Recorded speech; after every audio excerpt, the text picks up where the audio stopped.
La Chambre de commerce Brandon, c'est plus de 120 membres de Brandon et du sud de la Matawini que nous représentons fièrement et professionnellement. Nous vous invitons d'ailleurs à rencontrer deux d'entre eux ici dans les nouvelles installations du Café Coop Balmaski. Rencontrez Mélanie, copropriétaire d'Enraciné, et Guillaume, coordonnateur du café. La Chambre de commerce Brandon, qu'est-ce qu'on peut faire pour vous?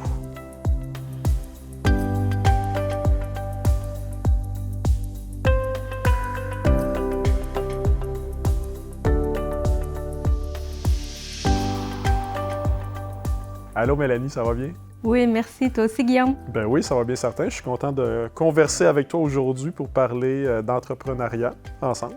Oui, bien c'est sûr, c'est spécial parce qu'on n'a jamais eu la chance de jaser de ça. Par contre, moi, je me souviens de t'avoir vu il y a quelques années à Joliette, au pub Sims.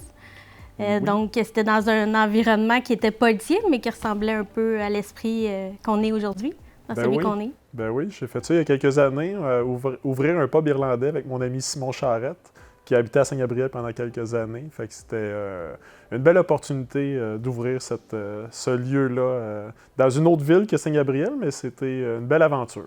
Fait que ça a été une école pour te préparer finalement pour le projet que tu as fondé ici. Oui, en fait, probablement que c'est la même chose pour toi. On a plusieurs expériences avant de se lancer en affaires. Puis cette expérience-là, c'en a été toute une parce que l'ouverture d'un pub irlandais de 100 quelques places, avec du service aux tables, resto, bar, événements, spectacles, c'était très formateur. Ça roulait beaucoup. Ça roule toujours beaucoup, bien entendu, mais c'était toute une expérience pour apprendre. Et si je peux me permettre, le projet Enraciné, c'est relativement nouveau dans notre secteur à nous, mais toi, est-ce que ton expérience avec le végétal et avec ce milieu-là, est-ce que c'est récent, nouveau? Moi, je ne le sais pas, je ne suis pas au courant. Bien, justement, on faisait le décompte dernièrement, puis c'était un peu un choc. Ça fait 29 ans, ça va être ma 29e saison de jardinage, d'horticulture reliée à tout ça. Là. Donc, c'est sûr que j'ai touché à plusieurs sphères, dont entre autres l'enseignement. J'ai eu une autre entreprise également avant Enraciné qui était dans le milieu horticole, plus au niveau des services en aménagement paysager. En 2020, on s'est lancé, puis on s'est... je dirais que c'est un retour, là. Donc, on est revenu ici dans la région pour s'enraciner, partir le projet Enraciné. Et qu'est-ce qui t'a donné le goût de revenir dans Brandon et de faire ça à Saint-Gabriel, ce projet-là? Bien, ce qui est un peu spécial, c'est qu'en 2000, j'ai participé, autour de 2000, j'ai participé à Placer aux jeunes. Moi, en fin de compte, je suis native du coin, pas de Saint-Gabriel, mais j'ai passé tous mes étés là, au lac. Ça a commencé au camping de Madame Mallette et ça s'est transformé en 87 sur la terre de mes parents, que je suis maintenant copropriétaire avec mon conjoint, qui est également mon associé. Donc, c'était comme un retour naturel aux sources. C'est sûr que ce qui a penché beaucoup dans le choix de pourquoi revenir ici, on a un amour particulier pour notre lac. Donc, le lac, je pense, on le sait, là, même ici au Balmaski, le lac teinte tout votre logo, l'ambiance, c'est la même chose pour nous. Donc, le lac, les montagnes, l'accès à la nature à proximité. En même temps, on a tout sans aller très loin. Donc, c'était un retour naturel dans le coin. Fait que j'imagine que toi, il y a un enracinement particulier aussi à Saint-Gabriel de Brandon. Je suis aussi originaire de Saint-Gabriel. J'ai grandi ici. J'ai étudié et travaillé en dehors de Saint-Gabriel, mais je suis revenu il y a quelques années. Et puis, pour moi, le projet apparaissait évident. Un projet comme ça apparaissait évident. J'aurais pas fait ça ailleurs. Puis les gens avec qui on l'a fait, on a une petite équipe ici qui avons démarré le projet du Balmaski. C'était évident pour nous qu'il fallait faire ça dans notre propre communauté avant de faire ça ailleurs. Et puis moi aussi, j'ai un grand attachement pour le secteur. Mes plus vieux souvenirs d'enfance, c'est d'être assis sur le dériveur, sur le petit voilier, sur le bord du lac, au domaine Bruno, nous autres. C'est mes plus vieux paysages, c'est mes plus vieux souvenirs. Fait que pour moi, c'est précieux. Et j'adore le secteur Brandon. C'est un milieu de vie que je trouve incroyable. La qualité de vie est grande. Les gens d'ici, je les aime. Le paysage est beau. Donc, c'était une évidence que le projet devait se passer dans le secteur ici. Fait que donc, Guillaume, pour démarrer ton projet, à quelle porte es-tu allé cogner pour, en fin de compte, trouver des ressources pour partir ça? Parce qu'on sait que partir une entreprise, c'est pas toujours facile. C'est pas toujours facile, puis je dois avouer qu'avant de démarrer le projet avec notre équipe du Balmasquis, j'avais une certaine appréhension. Je me disais, il y a peut-être du support, mais je comptais pas énormément là-dessus.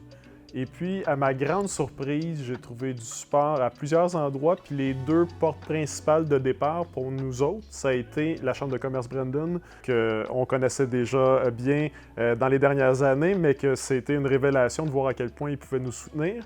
Et l'autre porte, c'était la CDRQ, qui est la Coopérative de développement régional du Québec, section Lanaudière, parce que le Balmasquis est une coopérative, puis eux, c'est des experts pour démarrer des coopératives, puis même le développement des coopératives.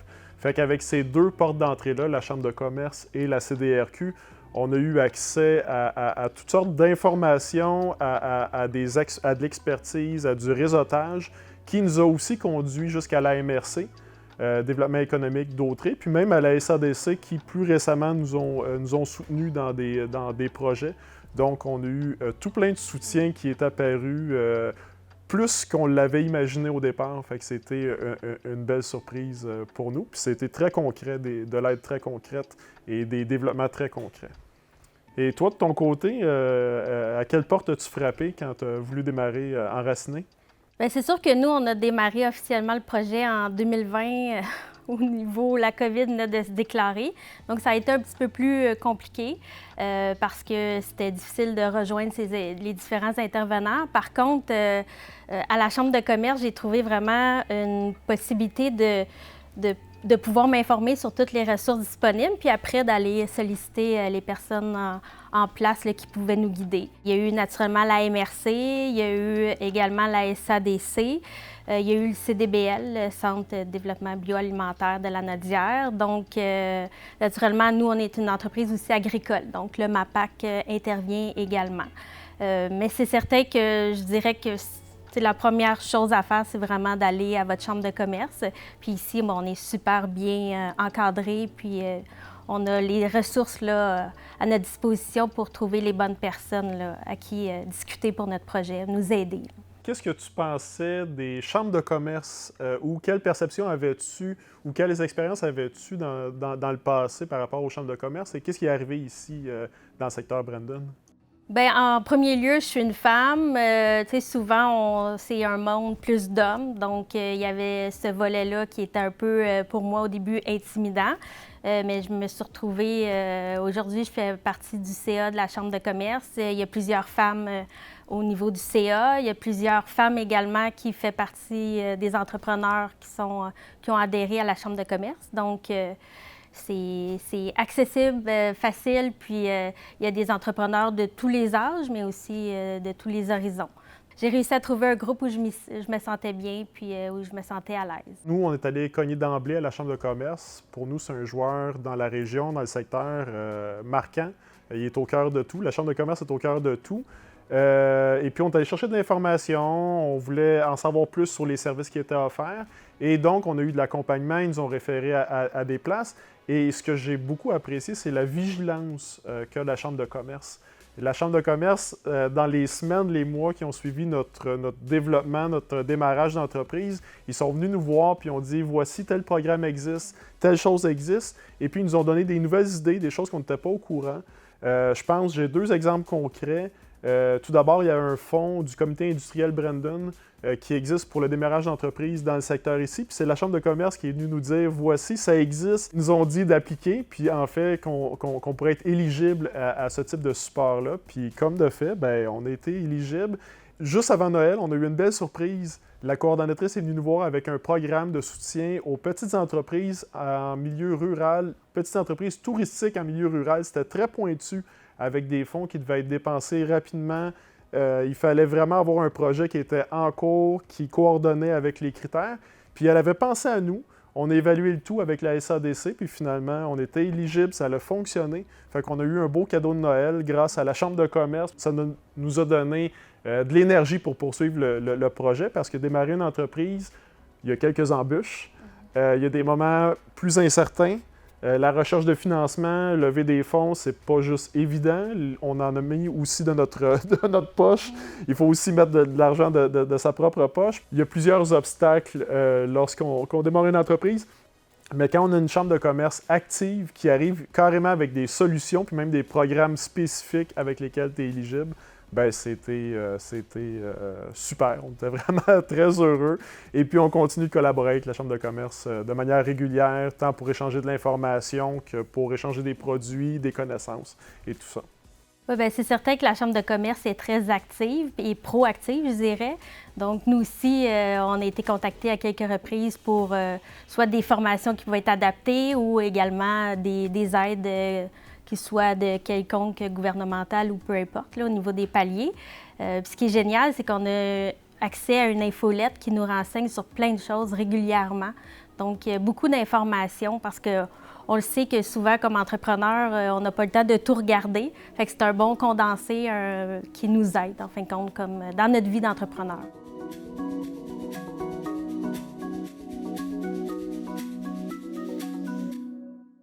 Depuis le démarrage d'entreprise, Mélanie, qu'est-ce qui se passe chez Enraciné? Puis aussi, c'est quoi les projets qui s'en viennent pour le futur? Bien, ce qui se passe, c'est qu'on a mis en place, en fin de compte, une ferme de production horticole, autant que ce soit en pleine terre, en champ. Donc, on a revalorisé la terre agricole qu'on a achetée de mes parents en 2020. Il y a eu une mise en place d'un centre-jardin avec où on vend des plants bio pour le potager qu'on fait nous-mêmes, où on vend des annuelles, des tropicales, des vivaces, etc. Puis il y a tout pour jardiner. Et on a également mis en place tout le volet de certaines autocueillettes. Donc ça, c'est sûr que c'est des cultures qu'on appelle pérennes, qui vont revenir année après année, mais qui sont longues à s'établir. Puis dans le futur, bien, je pense que c'est... il y a toujours un entrepreneur, on est des créatifs, donc on a toujours beaucoup de projets. Il va falloir faire des choix, mais c'est certain qu'on veut mettre de l'avant plus justement la beauté de nos paysages avec des projets agrotouristiques. Donc, il y a plusieurs choses qui s'en viennent. Il y en a qui vont être cette année, il y en a que ça va être dans les années à venir. Mais naturellement, les ressources étant limitées, on sait, un entrepreneur, il faut faire des choix. Puis aussi, bien, c'est ça qu'on va faire des choix prochainement, mais petit à petit, il va s'ajouter d'autres projets. J'imagine de votre côté aussi, au Bal-Masquis, il y a plein d'autres nouveautés qui s'en viennent. Oui. Bien, l'année dernière, on a mis en place un espace café, qui est l'espace ici. C'était le premier objectif, puis ça a l'air un peu banal, faire un espace café, mais c'est un lieu qui était nécessaire dans le secteur Brandon. C'est un lieu où les gens se rassemblent, c'est convivial, c'est rassembleur, tout simplement pour venir prendre un verre, un café, une tisane, venir voir des amis, mais aussi pour organiser des activités, des ateliers, des conférences, des spectacles, des événements, des anniversaires. Notre salle, on a des demandes, on a beaucoup de demandes en fait pour utiliser la salle, qui est quand même charmante. On a une vue sur le lac et tout. Donc ça, c'était la mise en place à la première année. Et puis les deux gros projets qui s'en viennent dans le futur, puis tu as raison de dire qu'il faut faire des choix, puis les ressources sont limitées, mais on a certaines ambitions. On y va modestement, mais on a certaines ambitions. On veut notamment brasser de la bière sur place, de la bière et du kombucha. On veut aussi faire du sans-alcool. Et on veut aussi transformer la salle ici en salle de spectacle, pour qu'on puisse avoir un bon calibre, qu'il y ait des artistes de qualité qui viennent sur place, puis qu'on ait une programmation régulière. Donc, qu'on puisse voir des spectacles en salle de manière régulière ici à Saint-Gabriel, tant pour les gens de la place que pour les gens de passage, les touristes. On veut vraiment augmenter l'offre culturelle. Pour nous, c'est très important. Donc, c'est les deux volets qui s'en viennent de notre côté avec toute l'équipe du Bal-Masquis. Dans les dernières années, on parle beaucoup de problèmes, d'enjeux liés à la main-d'œuvre, aux gens disponibles pour travailler dans les entreprises. Est-ce que ça t'affecte de ton côté, cet enjeu-là? Bien, je dirais que ça nous a déjà affectés. Je vais toucher du bois. Cette année, pour l'instant, ça ne nous affecte pas. On a déjà toute l'équipe et même plus là, pour la prochaine saison. Je dirais qu'on a mis en place certaines choses, c'est-à-dire qu'on a offert des formations par des centres de formation pour des gens qui n'avaient peut-être pas les qualifications, mais qui avaient l'intérêt. Donc ça a amené une certaine clientèle. Puis on a aussi accès à des ressources un peu partout, dont ici, c'est-à-dire des retraités qui veulent travailler, mais peut-être pas à temps plein. Donc ça, c'est des gens qui veulent apprendre, qui veulent participer habituellement à, je dirais, à tout ce qui est collectif et améliorer notre qualité de vie à tout le monde. Donc ça, c'est génial. On a accès à cette ressource-là. Fait que je sais qu'ici aussi, vous avez quand même accès à des gens qui veulent mettre l'épaule à la roue au niveau de votre café. Oui, absolument. Je dirais qu'ici, à la coop du Balmasquis, on joue avec les deux. Autant on veut créer de l'emploi, puis on veut avoir des employés. On a déjà des personnes qu'on rémunère à temps partiel. On est en démarrage. Mais on a aussi la force bénévole ici. C'est pas qu'on est cheap et on veut pas payer le monde, mais c'est vraiment un engagement. Il y a des gens qui ont des bons emplois ou qui ont leur propre travail, tout ça, mais qui veulent mettre l'épaule à la roue pour donner un sens, en fait, à leur vie communautaire. Fait qu'on a vraiment l'action bénévole, puis on veut le soutenir, puis on veut qu'il y ait des gens qui s'impliquent ici de manière désintéressée, de manière bénévole. C'est un des aspects de notre coop. Puis en même temps, on a des gens qu'on rémunère, on veut créer de l'emploi, puis ça, c'est tout un défi. Surtout dans le milieu plus café, restauration, événementiel. Il y a énormément de roulement, puis on le voit déjà un peu, mais on réussit à se débrouiller. Je dirais, la clé de notre succès jusqu'à date, c'est d'être attrayant. On est un milieu ici qui est quand même agréable. Les gens qui donnent du temps, qui viennent travailler ici, bien, ils passent aussi un bon moment. On a un aspect humain très développé, on met ça de l'avant. On veut que chacun s'épanouisse puis ait une joie de venir au travail carrément. Puis jusqu'à maintenant, ça nous sert beaucoup. Donc, c'est la même chose, j'imagine, ici que pour nous. C'est des gens locaux, des gens du milieu qui viennent travailler. Donc, c'est ça qui est génial. On participe, en fin de compte, au niveau collectif, à avoir des bons emplois attrayants, comme tu mentionnais. Fait que c'est ça qui est bien. Ben oui, en s'enracinant dans le secteur ici. Nous, on est près du lac, on dit qu'on s'ancre. On est ancré dans notre territoire. On veut clairement encourager l'économie locale. On veut clairement, on a des partenariats notamment avec le marché Brandon et ses 70 producteurs locaux.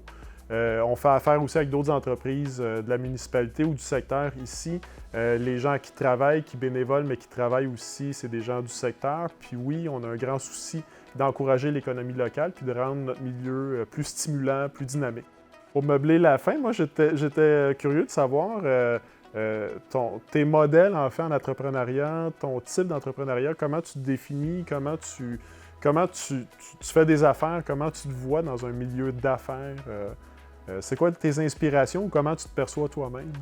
C'est certain que je pense que tout entrepreneur, c'est des gens passionnés qui ont envie de redonner puis de transmettre la passion. Donc, ça se traduit au niveau de l'entreprise que chaque entrepreneur crée. Moi, j'ai grandi dans un monde d'entrepreneurs. Mon père était un entrepreneur, il l'est encore. Donc, c'est certain que ça fait partie de ma vie d'enfance, avec les bons côtés et les moins bons côtés, parce que c'est sûr qu'il y en a des moins bons. J'attends encore à avoir un certain équilibre qu'on n'arrive pas encore à toucher, mais le pourquoi qu'on était venu s'établir ici, c'est également pour s'en rapprocher. Donc, d'avoir une meilleure qualité de vie puis un équilibre comme entrepreneur. Et toi, de ton côté, c'était quoi tes modèles au niveau du monde des affaires? Bien, en fait, ici, avec l'équipe du Balmasquis, on avait certaines... c'est drôle, on n'est pas des entrepreneurs du tout. Tous les fondateurs de la coopérative, on n'est pas des entrepreneurs à la base. Et il y en a quelques-uns qui ont des expériences, mais ça ne faisait pas partie de notre ADN. Puis on avait certaines appréhensions, puis on se demandait comment on allait se débrouiller dans ce milieu-là qui est nouveau, puis même qu'on avait certains, disons, préjugés avant d'en faire partie. Et puis, au lieu de suivre des modèles qui nous inspiraient moins, on a suivi des modèles qui nous inspiraient plus. On y était de manière positive. Puis on a trouvé notre place avec notre projet de coopérative qui nous ressemblait plus aux gens qui étaient autour de la table. En prenant un modèle qui nous ressemblait et en frappant la porte de la CDRQ et de la Chambre de commerce, on a fini par se rendre compte on pouvait nous autres aussi être entrepreneurs. Il n'y avait pas juste un modèle figé. Puis même à la MRC, quand on a présenté notre projet, ils nous ont accueillis avec beaucoup d'ouverture. Ils nous ont jamais fait sentir comme si on n'était pas des gens d'affaires. Ils nous ont fait sentir comme si c'était possible. On avait un projet, disons, alternatif, puis on était perçus de manière positive. On était bienvenus, puis il n'y avait pas de jugement avant notre projet. Puis on l'a beaucoup apprécié que nos partenaires, dont la Chambre de commerce, la MRC et puis même la CDRQ, bien, voient notre projet d'un bon œil. Puis c'était à notre grand étonnement. On était heureux de voir ça. Bien, c'était super agréable de prendre le temps parce que souvent, on s'arrête pas toujours, ça va vite, une vie d'entrepreneur. Là, on a pris le temps de jaser puis d'en apprendre plus. En fin de compte, chacun sur nous, mais également sur nous-mêmes. Fait que c'est certain qu'on va venir faire un tour une autre fois pour répéter ce moment-là. Bien, merci de la visite, Mélanie. Puis d'ailleurs, j'ai peut-être un petit enjeu d'aménagement qu'on va avoir besoin de végétaux à l'extérieur. Je vais passer par ton commerce, puis on va s'en jaser. J'ai peut-être un petit défi pour toi. Bien, avec plaisir. Tous les défis, on est capable de trouver des solutions, puis ça va être avec plaisir. Excellent. Bon, à bientôt.